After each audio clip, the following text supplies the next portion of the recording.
Welcome to the Monday Night Men's Forum. I am Matt Derosier of a FarmHopLife, and with me tonight is Chistopher Vidal of SecureFarm and SecureCoop. He's working on it right now, so I'm just going to talk to myself. Tonight, we're making we're talking about making money. What you've done to make money and what you're currently doing to make money outside of unless it was like a weird job that actually was produced like a W-2, but other than that, I'm more interested in the weird stuff. And so it works better on YouTube, but I will be checking Twitter for those watching and listening. What weird jobs have you done for money? And don't get weird, okay? But later, we'll get to that in a second. First, Chris, personal event. Yeah, today I took the kids to the beach and I did a very touristy thing and I got a nasty sunburn. You are looking a little pink. Yeah. Do you tan or do you get pink? No, I get pink, man. That's funny. Let me get a little light on me too. So let's see. Be less pink. Yeah, a little healthier looking. There we go. Healthier looking. Yeah. I need a TikTok or Snapchat filter just for my face. I can look like a cat and sexy. Yeah, I like that. Yeah. Ever since starting carnivore diet, I noticed that I go outside and I can work for hours outside and not get sunburn. I'm like, man, well, this is great. So I go to the beach thinking I'm not going to get sunburned. And then like an hour, man, my neck is starting to hurt. Oh shoot! So I rub a little bit on the neck, and that wasn't enough, man. I'm just like, that's funny. I'm a crisp right now. So the carnivore diet let me down, but that's all right. Just need to be careful next time. I think are you just like fair skinned? Is that just kind of? Yeah. I mean, yeah. it can only take you so far, right? Right. Right. And I've not been to the beach since I started doing that. Just like around the yard and stuff. So when you're at the beach, you get the sun coming down, but also the sun coming up. The combination just cooks you, especially if you're not really used to it. So, yeah, I'm in pain. I actually turned on the air conditioner right now because I got that because I never run the air conditioner in this thing. I'm gonna turn this stupid air conditioner on. Yeah, so I'm like, man. I don't mean to laugh at you. It's just the way you said it was funny. Like, I'm in pain. Yeah, I am. Just so casual. Just like when someone talks about crippling depression, they're just like, I'm sad. Every time I move, it's like, I can feel it here. I can feel it here.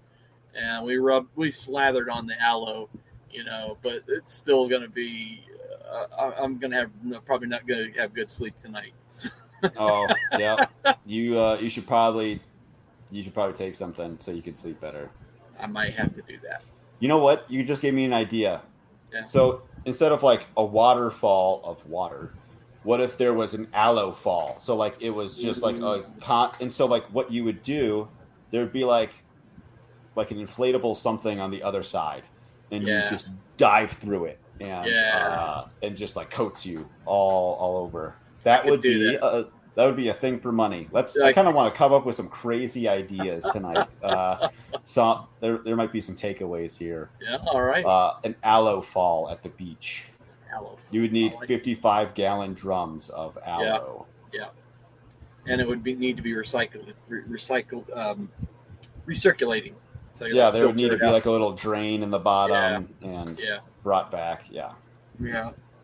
I mean, that doing weird and crazy ideas like brainstorming like that is a good way to come up with legit, actual, useful side gigs. So it's not necessarily a bad idea. And it also works at work, like at your regular job. Like we'll try to figure out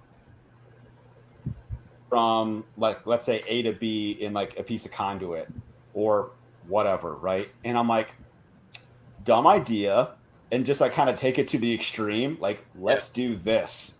And it's like it would work, but it's absolutely insane.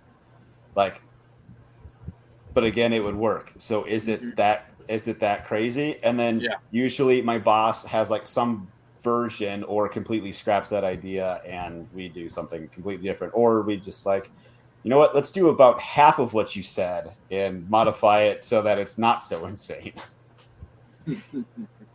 So brainstorming works. Yeah, I mean, Like it's you said. brainstorm. Um How about you? oh yeah, still doing personal events. I was like, I got another thing. So I was up. Milo and I, my oldest, went up to the Ronald McDonald House this weekend to spend time with Katie and to see baby Lila, Okay. and it was a really good weekend. Good. Good quality family time. Like by like 10 a.m., 11 a.m. on Saturday, like my wife and I were just like in tears laughing so much about, I don't even know, something silly Milo was doing or something. And by like, Katie's there all the time by herself. And she goes, I forgot what it was like to laugh or something. And I was like, oh, that's so sad. Like, or she just really needed it. And then it was also good that Lila made good progress eating on her own without the need of a feeding tube, Oh, like the NG tube this weekend. yeah. And so we're making good strides there. And um, the end just keeps getting closer. We just don't know when it is. Yeah. So Yeah. Are they still talking about surgery? so they did this. They did the surgery last week Oh, on Tuesday. Oh, okay. yeah. So that was a whole thing in and of itself. I forgot what day it is and everything today. So late. So after this last week, Katie is like, "Hey, the ENT was here, and he's like, yeah, we should do surgery probably as early as Thursday." And I'm like, "Oh wow, Thursday, okay, got it." And I go to work on Tuesday, and she calls me at like 9 a.m. and she goes, "Hey, doctor called or surgeon called. It's going to be today at 4." I'm like, "Oh, what?" And Wow. so I didn't even have time to tell my parents that she was even having surgery because found out late the night before, Yeah. and so and they were of course in separate areas, and so like I called my mom. I'm like, "Hey, got news. It's not bad, but it is urgent." And same thing to my dad, and surgery went really well. The in and out in 45 minutes. Wow. So like No so kidding. like the surgery deals with the epiglottis, which is the little U-shaped. Here I am. U-shaped thing. Well, it's not supposed to be U-shaped, but it's a flap that goes over your airway. And hers is very dished when it should be flat. Oh, And there's these like bands. I don't know how they go, but there's these bands that go over the epiglottis, okay. and they're providing tension on the epiglottis. And so what they do is they go down the throat with a little laser and cut those bands to release tension. And it released some tension right away, which is a good sign. And once she came out of her like mini coma from the anesthesia, she was like breathing, like she sounded better breathing on her own. She didn't have like Wow. this stridor or like kind of like a wheezing, but not really Mm. thing. And so they've just been kind of like working on the bottle feeding, and this weekend she just like rocked it. Yay. Yeah, All so right. it was a good weekend. Yeah. Yeah. I remember the stress and anxiety I've shared. I think I've shared with you before. When my daughter had open heart surgery at 6 months old, 6 month birthday, and she had open heart surgery, and how intense that was. And yeah, we stayed at the Ronald McDonald House and all that. And just in and out. It was like no time at all. And the the surgeon was one of the best in the region, and everything went smoothly. So open heart surgery, we're like and it's just fine, just fine. Today she had a cardiac update a few weeks ago, and the doctor said no problems. Awesome. So yeah, they got it fixed. Yeah. I can't imagine something as serious as open heart surgery on a 6-month-old. And like, it was like, we have it, like, all things considered, Katie and I have it very easy. Like, our baby is pretty healthy. She just needs a little help. And like, we know we're going to get out of here. Like, it's all pretty positive. Where like the other people in the Ronald McDonald House and NICU in general, not so positive, or it's very I don't know. And so it's like, yes, like it's all relative. Like, we have like our own like stresses or whatever, but like in comparison, it's like, it's almost like we're on easy street. You're on the easy, super blessed. Right? Yeah. Yeah, if of all the things to have to be in there for, that's not a bad one for sure. Minor surgery and yeah, excellent, good news. Yes. So yeah, let's get into some weird jobs. I was trying to think of all the weird jobs I've done. I've like there was 2 that came to mind. Okay. So the first one is really stupid, and I bet on the Wayback Machine you could still find the website. So my buddy and I started RROD Solutions, Red Ring of Death Solutions. So we would buy That's not stupid. I know where you're going with this one. Go ahead. We would buy red ringed Xbox 360s. Yeah. And try to fix them. Yeah. And we fixed 1 or 2 using some method, got parts off of eBay to do this thing, and it did work temporarily. Is the problem. So mine got junked, and so we fixed it. His got junked and we fixed it, and we're like, we could flip Xbox 360s, right? Yeah.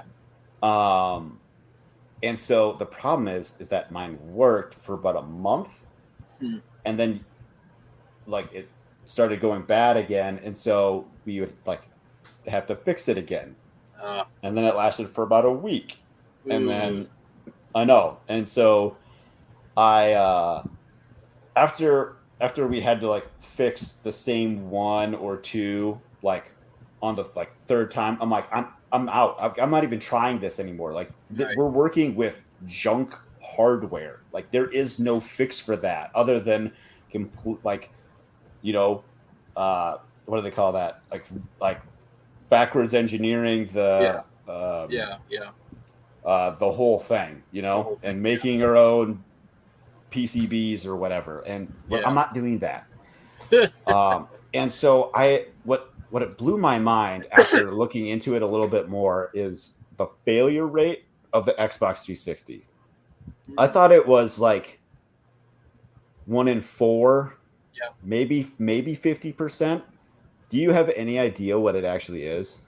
No, I don't. And we had a 360, and it didn't fail in that with the red ring. So I know it can't.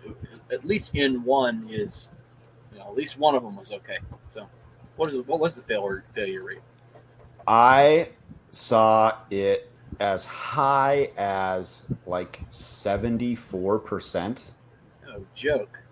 And I was like, how is it that something could fail so bad?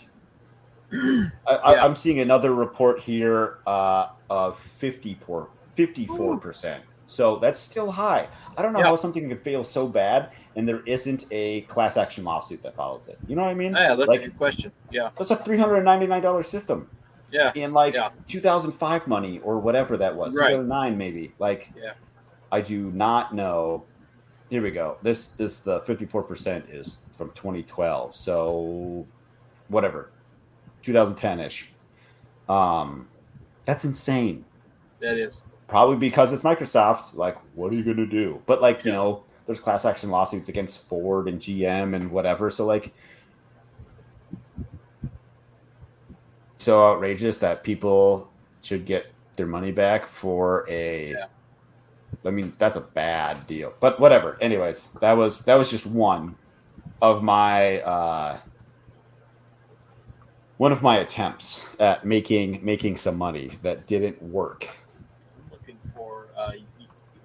I'm looking. Your video is chopping up, and I'm looking to see if it's you or me. It's probably me. I got crap internet. Okay. Yeah, my internet's clean and green, so it's not me. All right. Yeah, but anyway, I was going to say about your project. I wouldn't say that's stupid, and definitely not weird. You were onto something, and you start to think of in that direction in life, and then sooner or later you can hit the right combination. But you're onto something. If you had a fix that actually would work, and you could make as you start to get the practice with it, and get your labor down, your labor costs low, your time invested low, and find the right price for it, you could have made some good spin with that one. So Yeah, it was the thing. The basis was there, but just wasn't gonna work, and that's okay. I found I found the old website. ah, If you're here, you're frustrated. Here at RR, I don't know, Red Ring Death Solutions, apparently, we are fully understand that. We were once victims ourselves. That's why we're going to work hard to get your Xbox 360 right back to you. that's not bad. That's not bad. I mean, it's very dated looking today, but Oh, yeah, this is the 2011, I think. Yep, 2011. yeah, but So, the your copy is good. I mean, I'm not by no means a web marketing expert. I need to get in touch with a web marketing expert, but uh, that struck me right away as something like you're immediately talking to the person's problems, and they don't care about your features and your benefits, and they don't care about what you offer and your 800 services. They care about their problem, and that's what they're looking at you for. I didn't even So, think about that. I did not put that much thought into writing that up. yeah, So, yeah, and and that's how you find those niche specialties. It's that what are the things that people are complaining about. My red ring of my Xbox 360 is freaking dying, and I just bought it 3 months ago, and I didn't get enough the value out of it, and that's what people on the forums are complaining about. And so you take yeah. those forums, or you take those complaints that people have, and you find the commonality, and that's where you're looking for those business opportunities. So yeah, it's a good one. Thanks. Yeah. You got. I was thinking we could just go back and forth a little bit instead of me Yeah. just like Weird jobs. I've not done weird jobs. My whole world's been pretty much centered around IT since 1997. But one thing that stands out is I tried to do something that, looking back, if I would have tweaked the business model, I maybe could have made it work. And I went out there and I found ugly websites, just horrible, ugly websites. And I copied their content to my own website, but made it look a whole lot better. sure. I would have, and then I approached the business owner and said, "Hey, I updated your website. Here's the new website. What do you think?" The problems with that model are, one, I did a bunch of work up front without even getting paid or even the possibility of getting paid. I would have instead done a Photoshop single page. Right. Sure. Yeah, I would have used a template, so I'm not having to reinvent the wheel every time. I would have just used a standard template. And I was cold emailing, cold calling people who don't know that they have a problem, who don't think that they have a problem. Sure. They're not coming to me saying, "Hey, my website looks terrible and I need help with it." I'm coming to them saying, "Hey, your website looks terrible." And so, that business model, yeah. So that was not a good business model, but I think I was on the right track with it. But looking back, I would have done things very differently. You know what? That's not terrible. My younger brother worked for a company. I think it's called Site Improve. Okay. That's basically what they did. Well, they had a lot of stuff, but one of the things, and they also had a web crawler to do it for them. Their tool would go in and find broken links, and Okay. they would. One of my brother was one of the, like, kind of like telemarketer, but more like not trying to sell you like BS, but like an actual thing. Like, hey, I'm with Site Improve. Blah. Here's what we do. We ran a web crawler and found like 86 broken links on your website. We can fix all this for you with this package or this package. If you go blah blah blah blah blah blah blah blah. So, like, again, right track. Yeah. They didn't know they had broken links. Yeah. Yeah. So that's a better way of approaching it. I'm coming up to somebody, "Hey, your website looks ugly." it's like telling someone, "Hey, your kid is ugly." Yeah. It was a bad. It. I had the bad start with it, and never got any bites on it. And I think I did too. And it's a lot of legwork doing it that way too. But what else are you going to do? But I bet you also, like, you got through the exercise of building websites pretty quick. I did, and I thought that the work I put into the ones I did looked, pretty good. So I'm certainly no designer. That's where I was. That's not my thing. It's not my niche. So I'm glad I stepped out of it and went back in a different direction.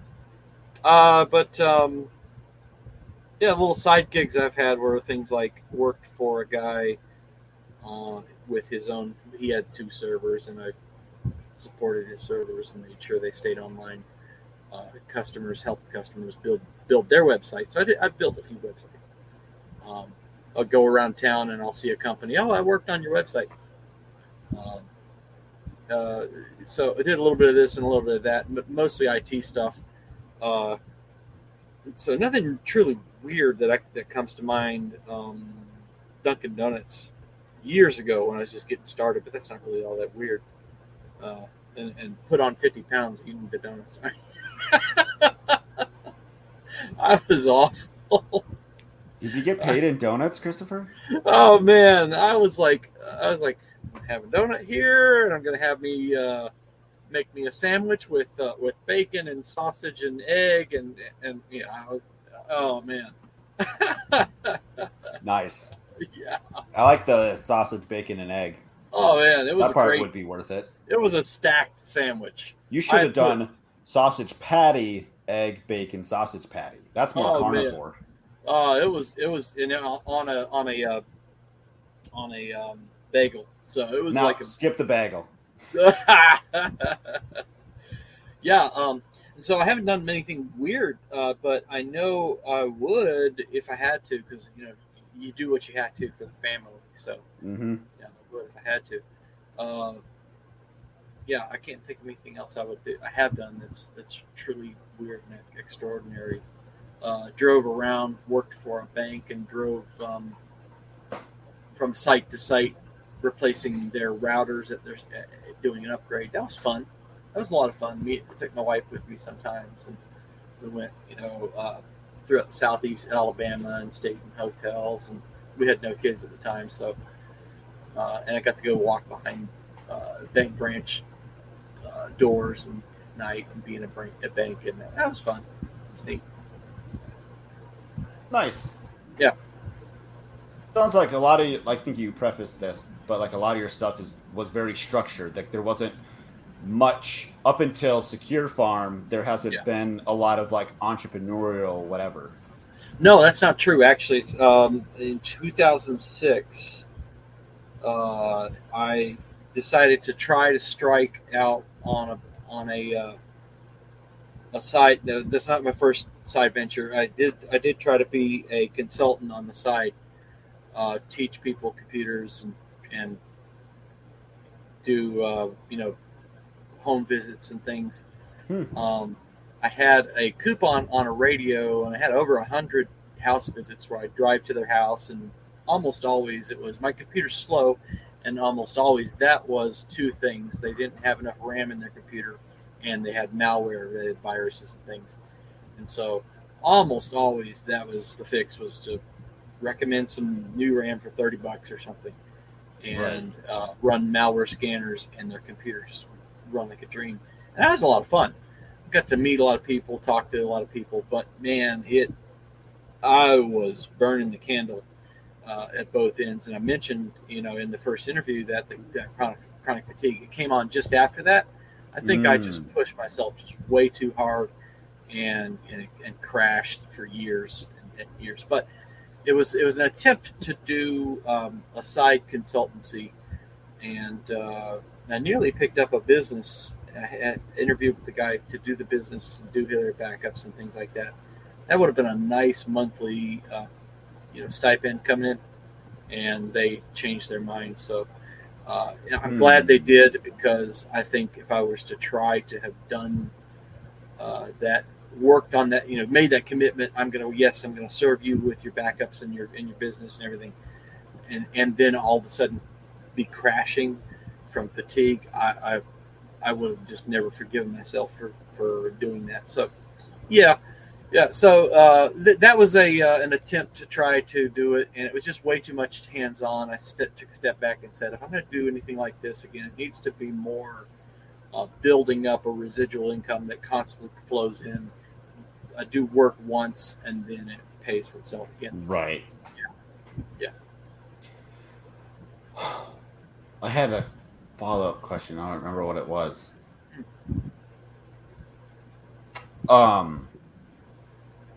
The other odd one that I tried to do, I met a buddy through school before I dropped out in technical college.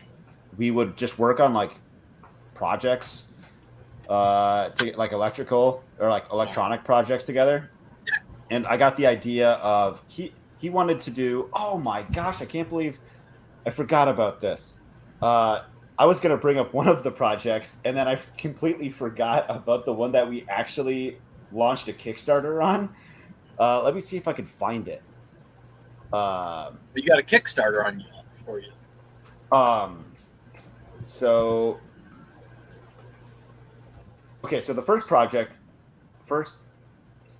it's probably the first one that we worked on. Okay, so those labyrinth games that are like little tabletop.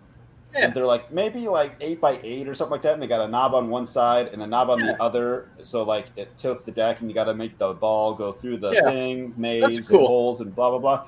Yeah. So we wanted to do a arcade style version of that game, where I don't remember how we were going to get it to do the controls. I thought we were going to do it electronically, but now that I think about it, it would have been way easier to just do it mechanically, like the stupid little toy you can buy for $10. Yeah. But we went as far as on eBay. I bought a dollar bill feeder thingy. So you put $1 in, and there's a whole case in the back that just stacks up all the bills. And so he figured out okay, $1 he kind of reverse engineered it, and okay, this is what it reads in the code when you put in $1. What does a $5 bill look like? And da da da da da. So we had we were playing around with that, and then I had made the tabletop part, and I think what the other problem was that I made it too hard. It was really difficult. I mean, if you were to get past the first hole, you were doing good. And there was I don't know, 40 of them. And okay. So there was the issue with that. There was an issue of getting the game to recognize when the ball was like fell through the hole. We were talking about doing like contact sensors between the holes. Now that I think about it, there almost should have been like a little plate in the bottom or some sort of like sensor to like when the steel ball bearing dropped, it recognized that it was like a knock, and it like triggered like, okay, send up a new ball. And then that was the other thing about the mechanics of like, okay, do we have like this little like have like a little robot arm that like swings the ball brain here, go this way, it like swings up and dumps the ball and feeds the game again, just like it does it automatically. Like there was like a whole mechanics aspect to that, and it just all these little things got too complicated, and we were just like more like dinking around on the side. But my cousin's husband like service, like the company that he worked for, he was like number 2 in this company. He serviced, arcade games in bars, and so he like that was kind of like my contact to actually put a game in a bar. And he said like, yeah, I probably have a couple bar owners that would be interested in putting like a different kind of game in their bar. And it just, I was like the Steve Jobs where I just come up with the idea and he was the Wozniak. And so like that wasn't very fair. I'm like, I'm not a good coder whatsoever. But I'm just like, hey, what about this? Right. And so it was just, it just all just kind of like fell apart. It was a good start, and it fell apart. It was fun to dink around with it. Oh my gosh! We have it's still on YouTube. We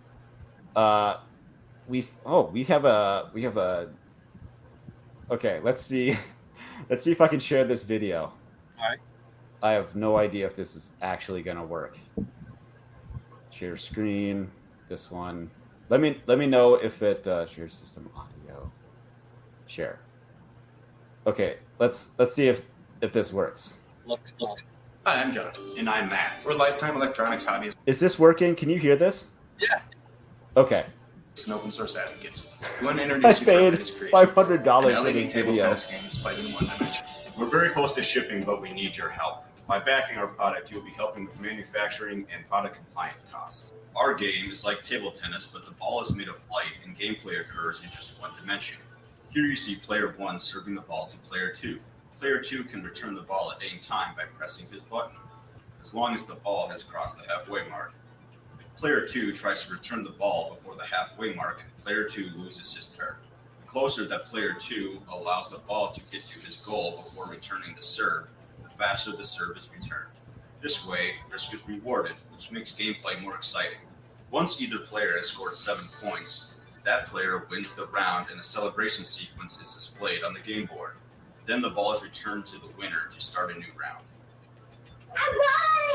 These rules make for a fun gameplay experience. What if you thought of a different set of rules and wanted to implement them on the game? You're in luck because you're able to plug the game into your computer and upload games that you create. Programming the game requires a small circuit that is included in one of the pledges or can be purchased on the internet. The game uses an Arduino-compatible microcontroller, which means that programming and uploading new games is a snap. Arduino compatibility also makes it a great platform for learning or teaching embedded programming. We have multiple pledge levels. In one of the pledge levels, you'll receive a fully assembled half-meter version of the game. Next level is the maker level. You can assemble the game yourself. The level after that, you will receive a fully assembled version of the game. The maximum pledge level includes a fully assembled 1-unit version of the game and a programming board. We've come a long way and we're very excited about this project. Thank you for watching our video.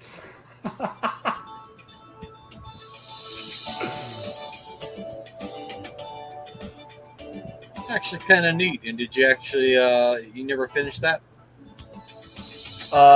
It did not get funded 100%. Okay. so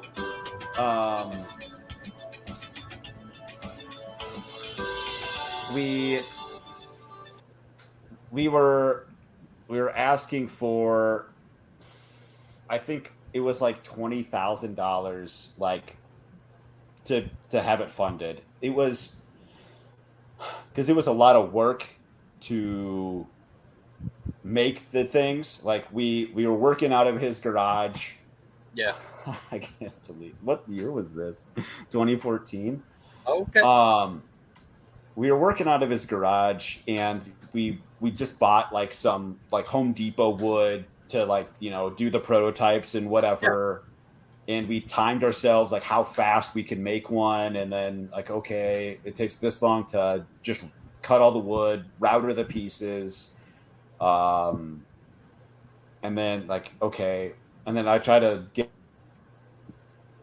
like a better source of wood so we could just like, okay, what if we had to make 1,000 units? Like, what would that look like? Yeah. And that, like that, I should have just dumped that guy and went with somebody else because he was a pain in the ass to get a hold of, if I remember. And oh man, it just didn't get funded. We gave one or two or like three of them away, like on Reddit. It didn't get funded, and then oh man, now I remember the blunder. It failed spectacularly because so we got a bunch of so people could submit their email and enter a chance to potentially get get one for free, and we did give one or two away through the thing. And on a follow-up email, I wasn't using like MailChimp or anything like that. I was just doing it through Gmail. Okay. We had like almost 1,000 emails, and on the first, I was like, "Hey, we gave away the things. Sorry, but if you want one for purchase, even though the Kickstarter isn't whatever, like it didn't get funded. Here's where you can go and buy a thing." I put it all in the BBC line. I intentionally put it in the BBC, all the emails. And Gmail's like, you have a 500 email list limit. Okay. Select them all, delete, copy roughly half, put them in, hit send. I didn't put it in BBC. Oh. Whoa. Immediately people were replying, or like, what the F, blah, blah, blah. Like, I had like a mini panic attack. I'm like, oh my. And like, you don't get screw ups like that. They just like, you do something like that, you're done. You're just done. And I like texted my buddy. I'm like, you gotta like put up like a follow-up email. Like, I feel like I'm gonna throw up. And people were just like, I am so pissed off. Like, we all should get free blah blah blah because you blah blah blah. And like, people are like finding me like on my like personal Reddit account at the time. Like, dude, I'm like seriously pissed. Like and no, you could have recovered from that, and probably the way you could have recovered from that would have been a very big challenge, because you would have had to probably had to start over with a brand new mailing list. But I think you could have, and a new name. Yeah, new name. I don't know, but a new mailing list for sure. That's a tough one. That's a tough one. Yeah. Man, I forgot about that. Yeah. So Man, you the lesson learned, and you do it. So we talked about brainstorming weird ideas. We talked about finding the pain that people are having. And we talked about Kickstarter. When you say Kickstarter, that jogged my memory, because one of the things I've learned in trying to start my own business, my own side gig, is to know whether you have product market fit. And Kickstarter is a good way to know whether you have product market fit. Mm-hmm. It's an excellent way to, when you set a goal, You say, I'm not going to sell this thing until I reach this goal. That tells you that if people are willing to open their wallets for something that doesn't even exist yet, then if you can meet that funding goal, you probably have an idea that's worth pursuing. In my own situation, I wanted to do something like that, but I came into this project knowing only about 5 to 10% of all I needed to know, and I hit so many roadblocks and barriers that I didn't feel at all comfortable doing something like a Kickstarter where I would be endlessly promising this thing. Hey, yeah, it's because it's taken me so long to get to where I'm at now. The next one, though, I am seriously thinking about doing a Kickstarter to gauge the product market fit. The other For problem SecureCoop? Yeah, not for SecureCoop, for something other that would maybe use the same core. Because now that I've got that core developed, I can take it and change the accessory and change the add-on. You kind of have like proof of work. Yeah. Look at this. Yeah. We got this additional thing that works with this thing. Like, exactly. You know what I'm capable of. Now here's this. Yeah. Now here's this. That's a good way to do it. And then I won't have as much of a wait time to make it happen. The other thing I've got to figure out is marketing. You had way more email users on your list than I did, so social media helps a lot. Just like if you give people a chance to win a thing that's halfway cool. Yeah, I might do that. I mean, I just like blasted it across like Reddit and Imager, and I don't know what else I was on at the time, but those were the two I was really big in. Yeah, I've got a Reddit account, and I just don't use it. I don't anymore. It went to crap pretty good. Yeah, like in the last couple of years. Okay, Reddit did. I think so. I think it's a dumpster fire, but people say that about Twitter too, and I actually have found like this really cool pocket of people on Twitter, and that's where like 75% of my like interviews come from. So it's all what you make it, I guess. I guess so. I'm out of Twitter now because of the censorship. I just have no interest in being there, and say something stupid. I quit using my Facebook. And I love Facebook. I really do. Really enjoyed it. I get a lot of good content there. Great friends, people I know, talking regularly. But I put up a meme that was not at all a problem. As far as censorship goes, they flagged it anyway. I appealed, and they apologized. Said, yes, we were wrong in flagging this account, but my account was still locked. They were wrong, and my account was still locked. And I said, all right, that's it. I'm done, because you can easily. I'm tying my business into this. I got a business page.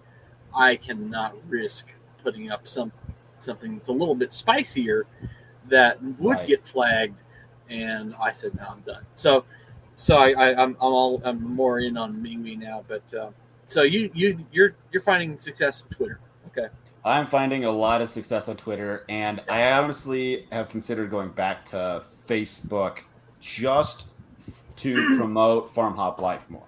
Oh yeah, okay. Because like, so Padre's here. How's it going, dude? Hey, Padre. Good. How y'all doing? Good, man. I think he's meant, like, in our chats, like DMs and stuff, like he actually does pretty well, and a couple of guys that have been on here before do pretty well on Facebook, and got me thinking, like, man, maybe I shouldn't just write off Facebook for being dumb old Facebook. Like, there's still a billion users there. There are. I want to clarify that my wife does everything on Facebook. Good for you. I'm trying to rope my wife into Facebook. I stay suspended quite a bit on Facebook. It's a badge of honor now. Yeah, I have a rap sheet. I screenshot it, posted on Twitter the other day. I got like 8 violations now. Nice. So So Padre, we're just talking about some like weird stuff we've done for like income, whether it be like a weird job, but leaning more to like something you've tried to do for money. You got a lot of stuff going on that you try to do for money. Tell us about some of it. Well, I have my weekly market booth. We have 2 booths actually. Nice.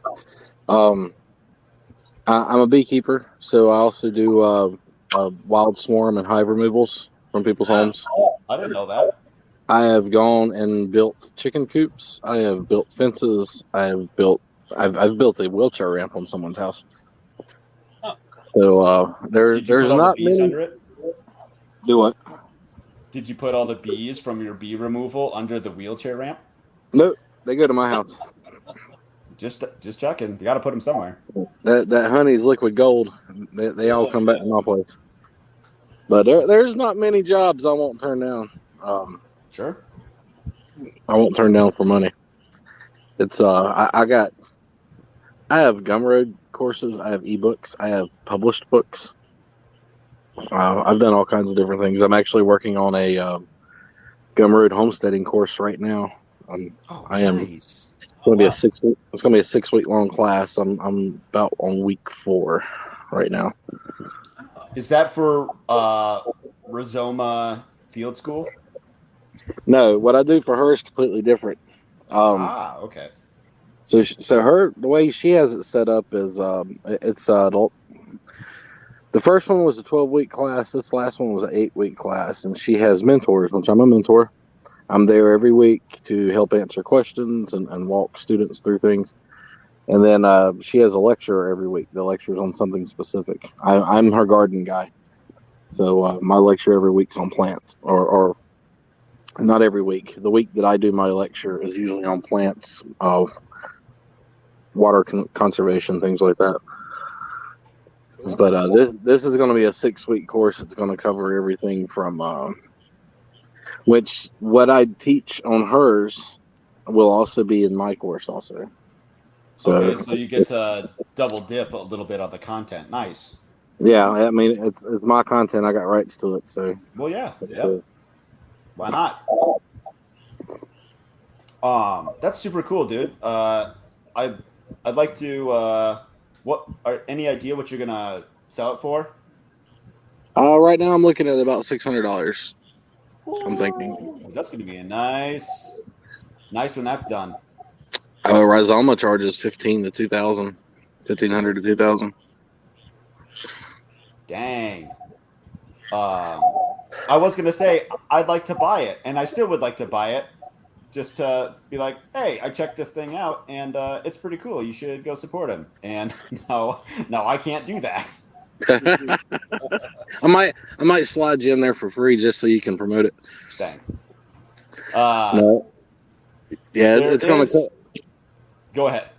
I was gonna say we're gonna do everything from running a small business, which we're talking about right now, to garden stuff. Right now, I'm working on soap making, and home cleaners, making it all yourself, getting the toxins and chemicals out of your house. So that's the part of the course I'm at right now. Dude, nice. Yeah, dude, I didn't know you were working on that. That's awesome. Yeah, I haven't. This is actually the first broadcast notice of this. I haven't told anybody about it. Yeah. Sweet. Is it a lot of work? It sounds like a lot of work. Yeah, putting together right now. I'm just doing the slideshows. Once I get done with those, I have to go back and do the voiceover and actually give the lecture during the slideshow that people are going to be watching during the class. Sure. Do you do it live, or is it just all like pre-recorded, press play at your own pace? It's going to be pre-recorded at your own pace. There's going to be assignments. There's going to be homework, just to kind of help you move along in the process should you choose to do that.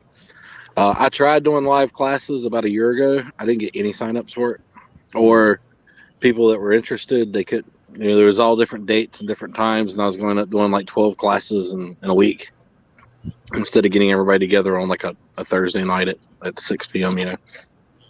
So that kind of fell through. So I'm just doing the pre-recorded route this time. When are you hoping to release it?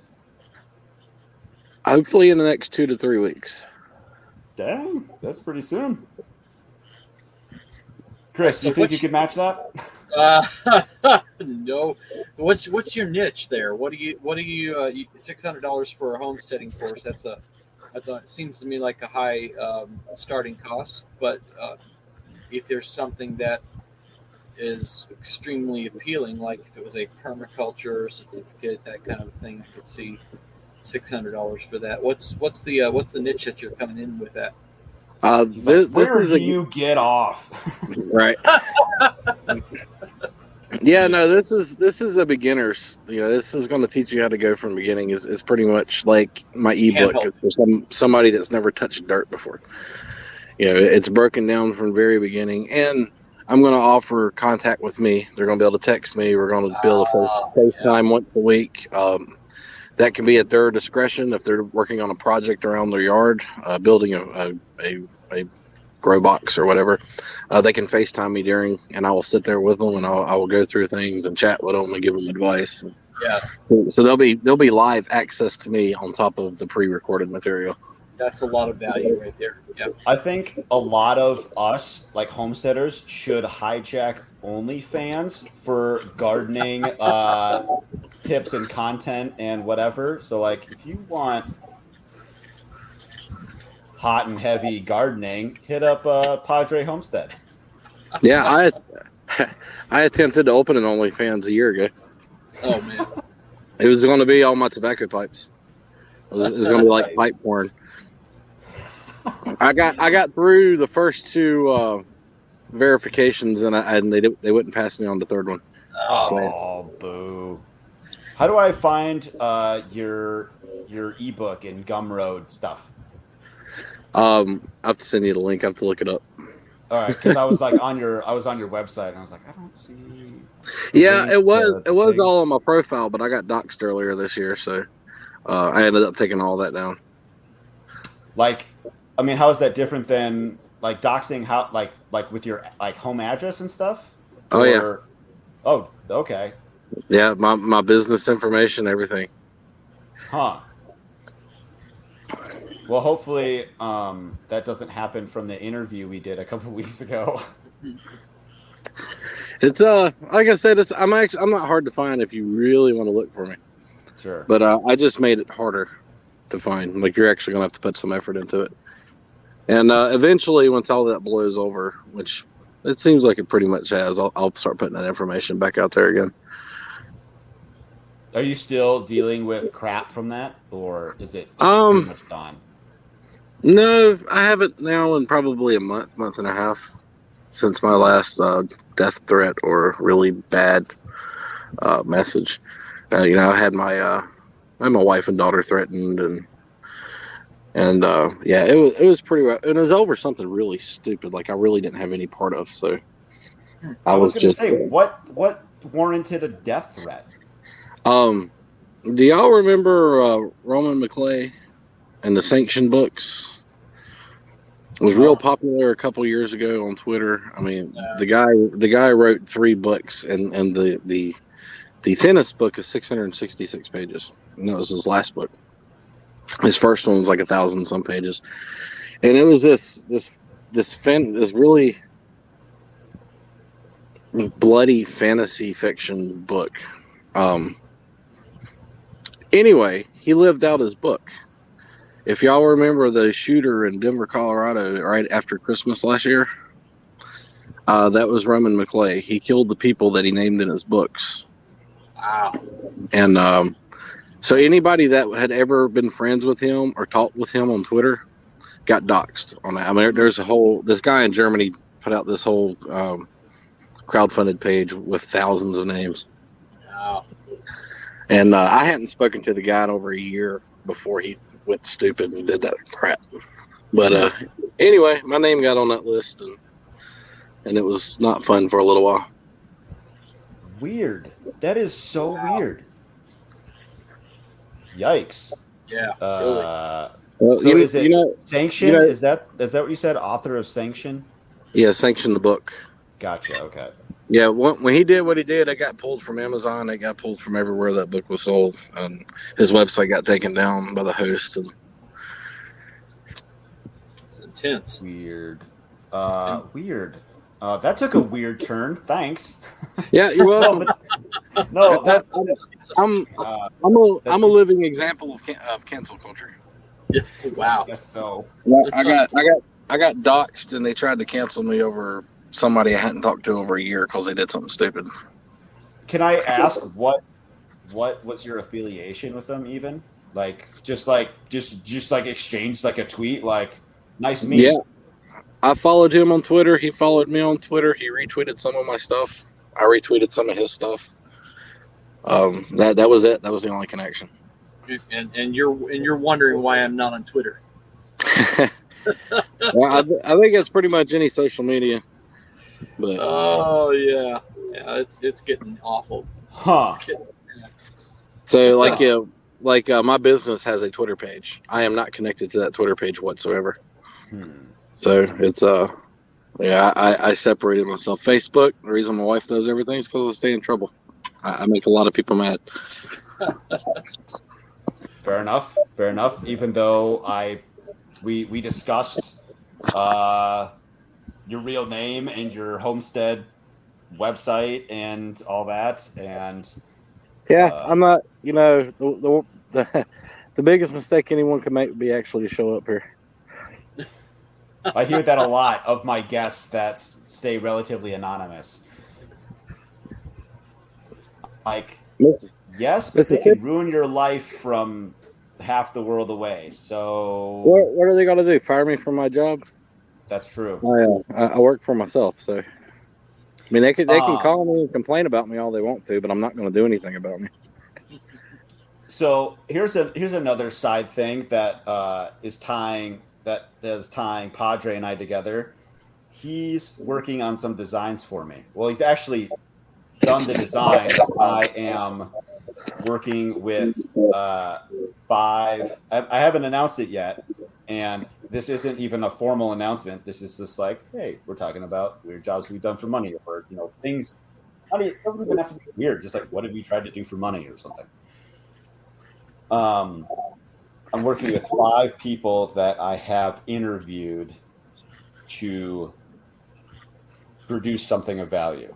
And I'm just going to say that much for right now. Next, I guess it's already August. Probably in a couple weeks, I'll have something more ready to announce. So it's been pretty cool. And we've made a lot of cool stuff so far already. So excellent. So Chris, a Paul Wheaton kind of a thing with his labs. No, videos. No, it's something way simpler. And I'm just going to leave it at that. It's simple, but it's going to be fun, and hopefully, I believe that it's going to do very well. So, Chris, this is a good opportunity for you to plug what you're currently doing and how hard you're working on it, and I want to the dollar how much money you've already put into it. Oh gosh, oh man, I don't have to the dollar. I'm gonna say it's like 15,000-20,000. Whoa! Yeah, I did not expect that. Yeah. A lot of it was money spent on developer help. Hey, this is not working, and I'm desperate here. I need your help. So, hiring some guys to help me with the development. And so I got the guy working on the app right now. Some final tweaks. This thing. Things. Yeah, the FarmHopLife rocks coupons there. You get for SecureCoop. And so I got the developer in Germany is working on the app to bring it home. I did most of the work on the app, but just hit some roadblocks with it and said I need a pro. Yeah, there it is. This. And, yep. And so I'd love to have an actual picture instead of that ugly mock-up, but that's what you get for right now. You spent $15,000 to $20,000 and you couldn't have a better mock-up? I know. Isn't that embarrassing? Yeah, it'll happen. You should hire Padre to do something for you. I've got a guy I know who's a video editor. He's going to do the video for me. So, we're going to get there. Yeah, I was heard on the survival podcast. I don't remember that. Yep, that's the recording. So, that's coming along right now. This week, I was doing the database backend to make sure that's super reliable, super failover and replication happens 1 second failover. So, like, you make a change on the one database and it crashes, everything up to that last second is immediately copied over to the other server. So it's super reliable, super solid. I'm approaching this like a multi-million-dollar IT system, but I'm using that technology and those principles to protect the flock. So That's why I can give a guarantee that if something happens to your flock that I don't warn you about and you lose your flock, I will replace your entire flock, up to 20 birds. So, yeah. What if I have 2 flocks of 20 each? You buy 2 SecureCoops. I'll do 2. Nice. Yeah. All right. Do I have to have them installed, or can they just be in my possession? Yeah, because I need to be able to tell you, hey, there was some problem. Okay. Yeah. I'm just trying to break the system somehow. It's not a magic talisman. Yeah. You got to install it. You got to have the service going, and then I warn you, hey, this thing failed, and it's on you now to call up your neighbor. I'm out of town. Hey, my neighbor. Hey, Joe, can you go check the chickens? And it's on you. But I warn you at least about it, and that's the goal I'm going for, is to make sure that you always know there's an issue. I know a guy in Florida that would be very interested in your product. Okay, I'm in Florida too, so let's talk. I only know from Twitter. I know you're not on Twitter, so I'll have to send him your information. I got a Twitter account, so I can ping you. I just don't use it. He's designing his very first coop, and he is a very, very technical person. He wants everything automated by computer, wired, from feeding to watering to coop doors to. Yeah. So that's what he's going for. That's the way to do it. Matt, you might know him. It's Libertarian Democracy. I don't think I have come across him, but I am going to look for him now. So, being respectful of time, what do you guys want to wrap up on? Chris or Padre, either one of you have anything you wanted to wrap up on? As far as earning money, that was the things I wanted to talk about, was that brainstorming, that looking for those problems, and that trying to get a proof of of concept. There's a book called Lean Startup that goes over how to do a startup in a low cost, low effort kind of way. Its approach is on software, but the principles can be applied to other kinds of businesses. So you don't have to put a button. You don't have to do like I do and make websites for customers that never get sold. So you start with a minimum viable product, and it's a super core, super small set of features just to solve the main problem, just to see if it will sell. So it's a good book. It's worth listening to or reading, audiobook or reading. So I'll send you the link to that one. Yes, please do. Yeah. Padre, I've got your private chat here. I'm going to update the banner. And come on, let's go. Save. Play the thing. There we go. So, oh man, I totally forgot what I was going to say about Padre's something or other. I don't know. Padre, you came in late. What do you want to wrap up on? I just want to, and I'm sure a lot of your listeners do, but just encourage people to buy from people like you, from Chris, from me. You're going to get better customer service. You're going to get better customer care. If I If I mess up and send you the wrong thing, you get to keep it, and I fix it and send you the right thing for free. It's and that's little guys, and that's what we are. We're little guys. We're trying to make it. We're trying to build something. It's just, I think, more value for your dollar when you go to little guys versus the big guys, and that's my big encouragement. Anybody follows me on Twitter knows I'm all about local, small economy, and that includes nationwide homesteaders. I think we're building our own economy. Even if it is digital, it's still there. So, yeah, just encourage everybody to shop the small guys. I'm glad you said that, because that's why I like having this platform to have you guys on here. And if you show up, I will let you plug your stuff to your heart's content. Like, get it out there, get it out there into the ether. Like Chris, even though you're not on Twitter, we're on Twitter Live right now. Like, okay, people can see your face. They can hunt you down if they want, but they can also go to SecureCoop.com.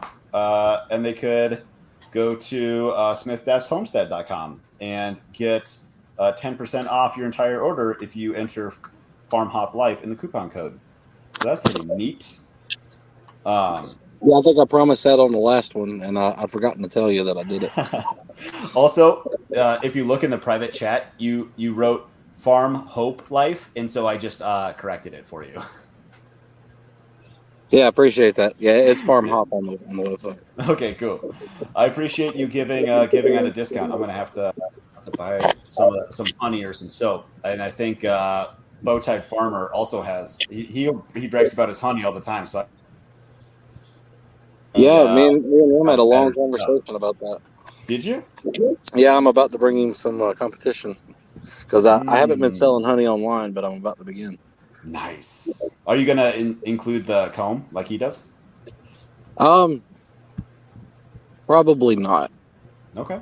So, okay. His is more raw, less filtered, and I generally filter mine a lot more. It's still not pasteurized or heat processed. It's still raw, but some people enjoy the more clarity in the honey. Right. Because of like some stigma or whatever. Yeah. Sure. Right. Sure. What I remember, I know we're kind of going a little long, and this is the last thing I was going to wrap up on. And Padre, you reminded me of it because you saw my video and commented. I put a video out on TikTok over the weekend saying in order to get what it is that you want, you're gonna have to hustle hard and come up with these weird out of the box ways to fund what you want. Like, if you just grind at a regular job, you're gonna get there. It's gonna take time. It's slow and steady, but the job might not always be there.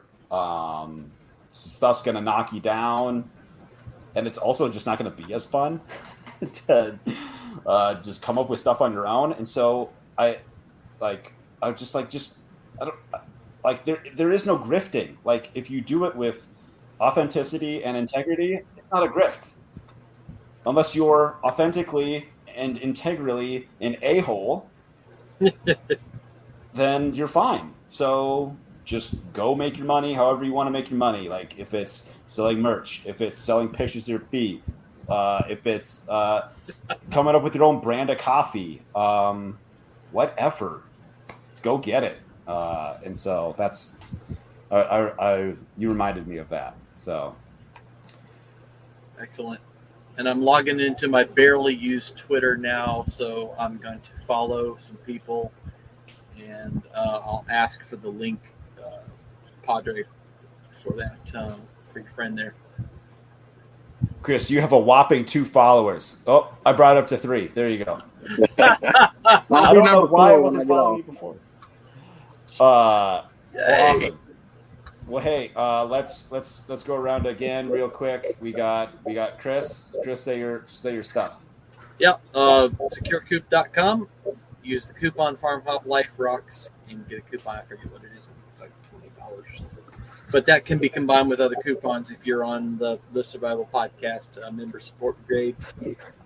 And if you get on the mailing list, there's a coupon as well. So, and if you get on the mailing list, get on it. I'm going to send you a free ebook on coop protection. Nice. Always good to have. Yeah. I'm taking notes. All right. Okay, I will go next then. Whoops, that's not me. Where's me? Here I am. I am Matt Derosier of a FarmHopLife, a traveling homestead family. I do interviews every week and this men's forum every week. You can check us out. And our 20 by 23 project, just go to farmhoplife.com/20x23. Going to hit up 20 homesteads next year. Help them out. Go ahead, Padre. All right, I'm Joseph Smith, Homestead Padre. Smith-homestead.com is my website. I'm starting a blog on there if you want something to read in the meantime. We got a few articles already. See FarmHopLife at checkout for 10% off your entire order. Probably going to do something for Chris's too. If you buy from him, you'll get a little discount from me as well. But yeah, check me out on Twitter. Do what? We're stacking. Yeah. Yeah. Check me out on Twitter at Padre Homestead. That's where I'm at most of the time. Chris, I think you reached out to my wife on Facebook. I did. Yeah, she told me about it, and I forgot about it until just right now. All right. Well, awesome. Thank you both for being here, and thank you everybody for listening. No idea what we're going to talk about next week, but we're going to figure it out. So until next week. See you later. See you later.